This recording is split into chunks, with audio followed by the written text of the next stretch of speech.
end of the show, at the end of the election,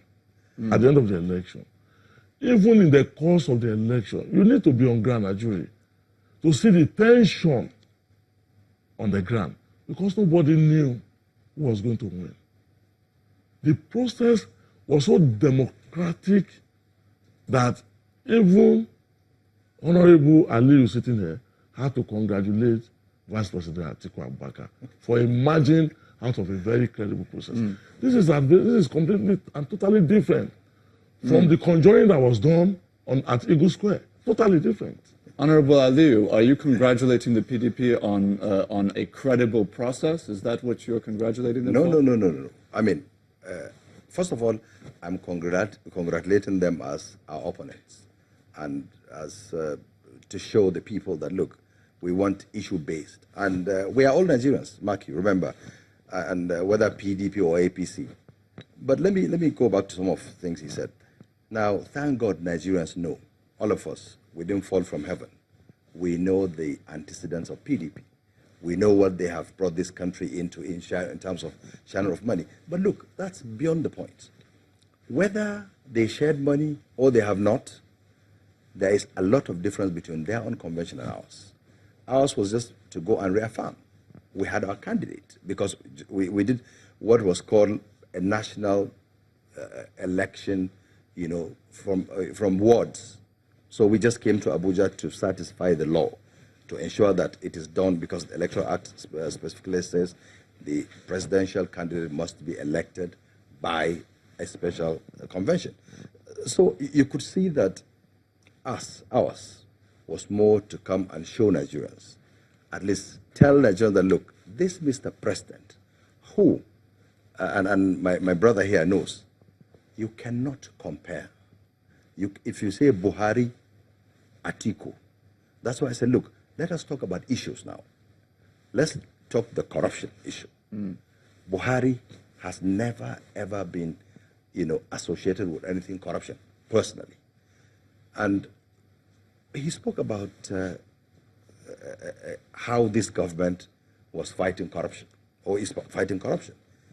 I mean, how was PDP fighting corruption? We came to power because of our stance to fight against corruption. And we've been doing that.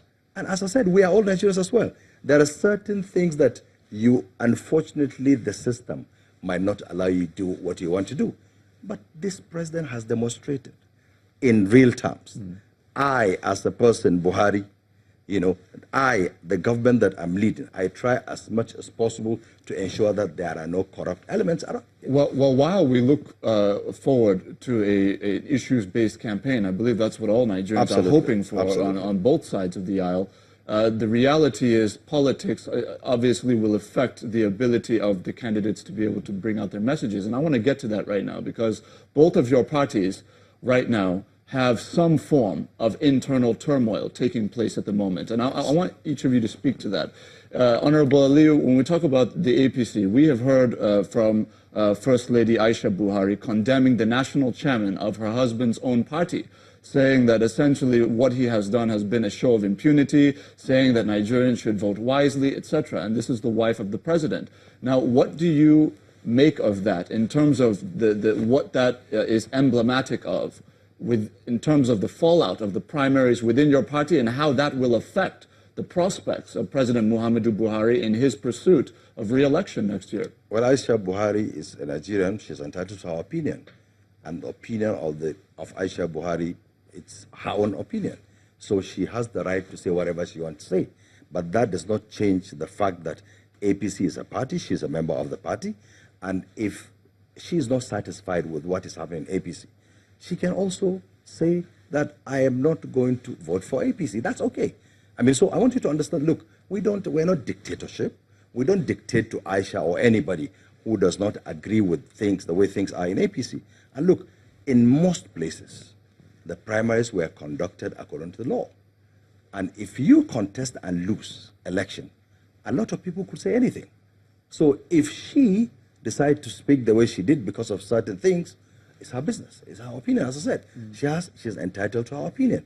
But I'm telling you as an insider, most of these primaries, of course, there are some issues here and there. they were done credibly well. And that's why there are also other options. If you feel you're not satisfied with what is happening in your own party, you can either go aloof or go elsewhere. So now, given that, let's be more specific now. You look at what has happened in states like Ogun, states like Zamfara, states like Kaduna, states like River State, even Lagos recently until it was resolved. Ultimately, the losing factions, Imo is another one, the losing groups in those states, do you envisage any kind of a mass defection? Do you envisage a healing of the divides, if you will? What is it that you envisage in terms of the effect of the losing groups on the elections? Healing process. Because as I speak to you now, when I leave this place, I'm going into a meeting. We're taking state by state, appealing, asking them to see why we need to come together, and there must be only one winner. So, of course, people will be aggrieved. So in some cases, of course, there are some hitches here and there. But in most cases, things have been done transparently well. And I appeal to, look, in fact, among both parties, we need to come together. PDP need to come together, APC need to come together and present to Nigeria what are we going to do for Nigeria in the next 4 years. Not about my personal interest. If I go for primaries, I lose election, then I defect to another party. No, that's not what Nigerians want.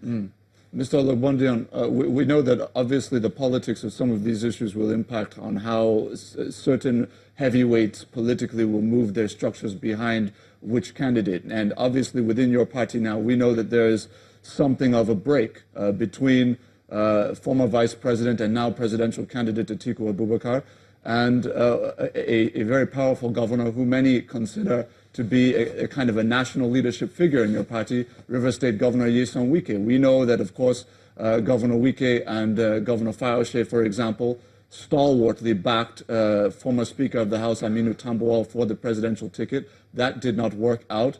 What are your thoughts on the emergence of Atiku Abubakar and how that will ultimately impact on party cohesion ahead of a critical contest? Thank you very much. Before I respond to that internal matter in our party, let me quickly respond to some of the issues raised by Honorable Aliu.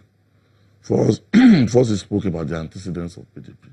I want to lay it bare before him, if he's not aware, that the PDP that we speak about today is a rebranded, the refocused, the repositioned, and the most acceptable party in Nigeria today. So he can be talking about our past. We have moved from that past. We are in a new era. And I also want to draw the issue about convention. You can never compare the convention of the PDP with the charade that was held by APC. We cannot.